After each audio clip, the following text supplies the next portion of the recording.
आप ये कितने दिन से आप घूम रही हैं?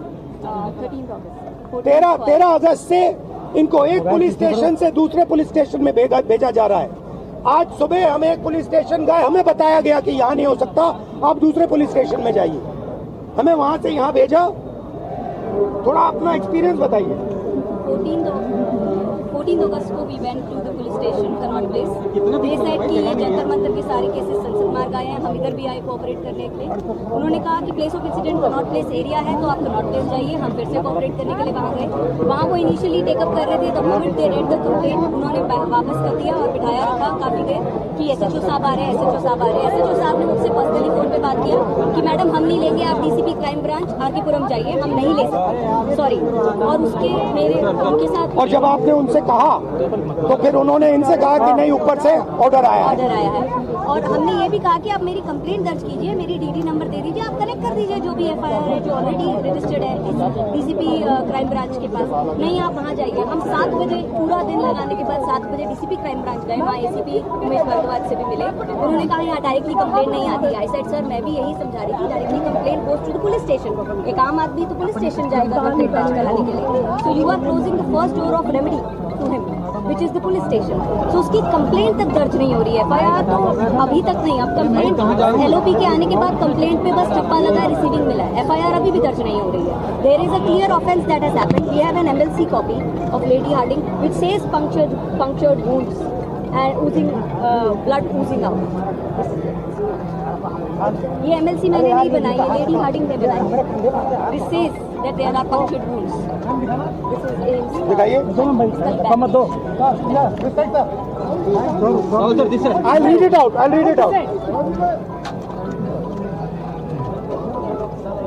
History of patient being hit by pellets fired by an unknown police officer near Jantar Mantar, Delhi on 27/26 at about 3 p.m. Following which he came by self to accident and emergency of LHMC and Srimati SK Hospital, Delhi. Patient is conscious, well oriented to time, place and person. BP, pulse, ये सारे details दिए हैं।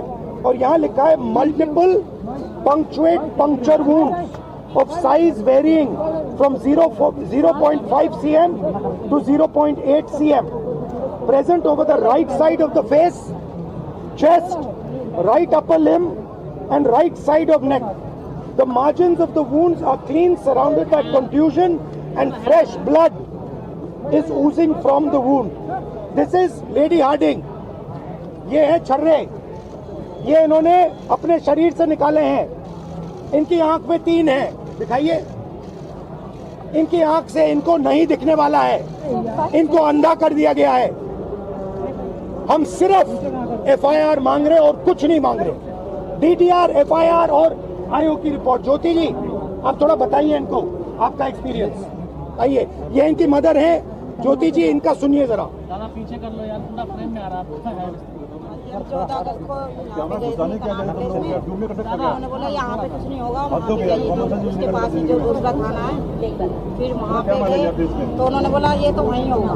फिर वहाँ पे गए, वहाँ पे हमारे को 2-3 घंटे बिठाया, हंडाया, कुछ नहीं होगा। क्राइम वहाँ पे गई थी, वहाँ पे बोले यहाँ कुछ नहीं होगा, थाने से लिख के आएगा जब हम करेंगे। हमने पोस्ट किया complaint so that the complaint is acknowledged at least. Then we emailed to DCP Crime Branch, DCP Delhi Police, SHO Connaught Place, 3 people. Posted, emailed, everything. We have a record of everything, and still they didn't even give us an acknowledgement number. Today the LOP had to come personally to get us one thappa receiving of the complaint. FIR still not registered for the last. ये तो बोल रहे कि gun चली ही नहीं है, तो ये कहाँ ये तो मना कर रहे हैं। किसी ने तो मारा होगा, कोई ना कोई क्राइम तो हुआ यहाँ पे। इसकी आंख गई है, इसके शरीर में छर्रे हैं, तो किसी ने तो किया। अब पता लगाइए किसने किया। आपने नहीं किया तो किसी और ने किया, मगर एफआईआर तो होना चाहिए। ये इंडियन सिटीजन है, थोड़ा अपना बताइए।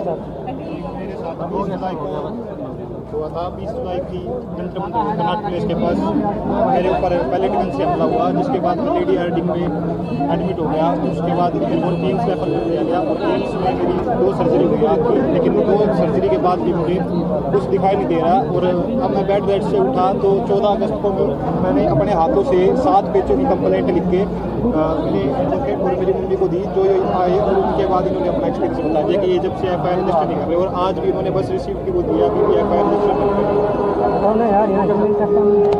Thank you.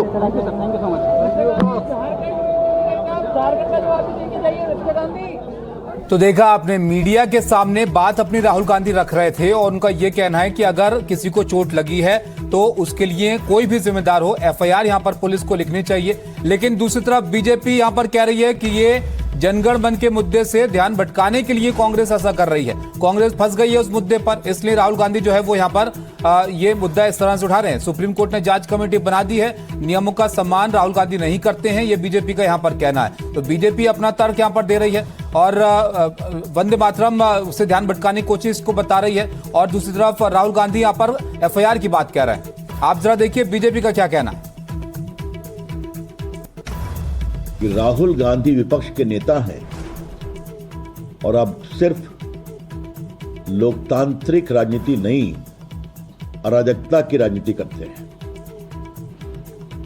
अभी वो दिल्ली के पार्लियामेंट्री स्ट्रीट पुलिस स्टेशन पर धरना बैठे हुए हैं, बिना अनुमति के, बिना किसी पूर्व सूचना के।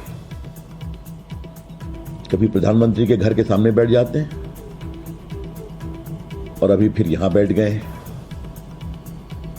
पुलिस सूत्रों से जो जानकारी मिली है कि जिस घटना का वो संदर्भ दे रहे हैं उसकी शिकायत लीक हो चुकी है, वो जांच का विषय है। और सबसे बड़ी बात यह है कि जो लोग पीड़ित थे वो सुप्रीम कोर्ट गए और सुप्रीम कोर्ट ने स्वयं एक हाई पावर्ड कमेटी बनाई है जिसकी अध्यक्षता एक रिटायर्ड सुप्रीम कोर्ट के जज कर रहे हैं। उसमें 2 जज और हैं, एक CBI के पूर्व डायरेक्टर हैं और एक और बड़े अधिकारी हैं। तो इतनी हाई पावर्ड कमेटी में यह भी जांच का विषय होगा कि गोली चली या नहीं चली। तो ये क्या मतलब है इसका? आपको नियम कानून का कोई सम्मान नहीं करना राहुल गांधी। जो आपके मन में आएगा तो बस जहां जाके धरने पर बैठ जाएंगे और अराजकता फैलाना शुरू करेंगे। हमारी आशंका है और आरोप दोनों है कि वंदे मातरम पर जो कांग्रेस पार्टी ने स्टैंड लिया उसमें कांग्रेस पार्टी फंस गई है। और देश के सामने यह संदेश चला गया है कि कांग्रेस पार्टी जो 37 में थी मुस्लिम परस्ती के दबाव में, वही है 2026 में। तो महान संगीतकार शास्त्रीय संगीत के ओंकार नाथ ठाकुर जी ने सरदार पटेल के आग्रह पर यह पूरा गीत गाया था, कहा तभी मैं गाऊंगा आकाशवाणी पर। और आज ओंकार नाथ ठाकुर के द्वारा गाया गया पूरा गीत 15 अगस्त 47 को उपलब्ध है आकाशवाणी के साइट पर। तो ये सब वो फंस रहे हैं रोज, तो फंस रहे हैं तो ध्यान कैसे बटाया जाए। तो अब ये अराजकता कर रहे हैं, इसके हम बहुत ही भर्त्सना करते हैं। स्पष्ट रूप से कहना चाहते हैं कांग्रेस पार्टी राहुल गांधी की अगुवाई में अराजकता की पार्टी बन रही है। कृपया करके न करें। बहस होगी, कानून अपना काम करेगा, लेकिन जाके राहुल गांधी एक थाने में बैठ जाएं, वो भी 1 महीना पुराने एक मामले को लेकर जिसकी जांच चल रही है, जैसा मैंने बताया, तो स्पष्ट है कि कंपटीशन की पॉलिटिक्स है। यहां पे चलते हैं तो वहां खड़े हो जाते हैं। इसकी हम पूरी भर्त्सना करते हैं।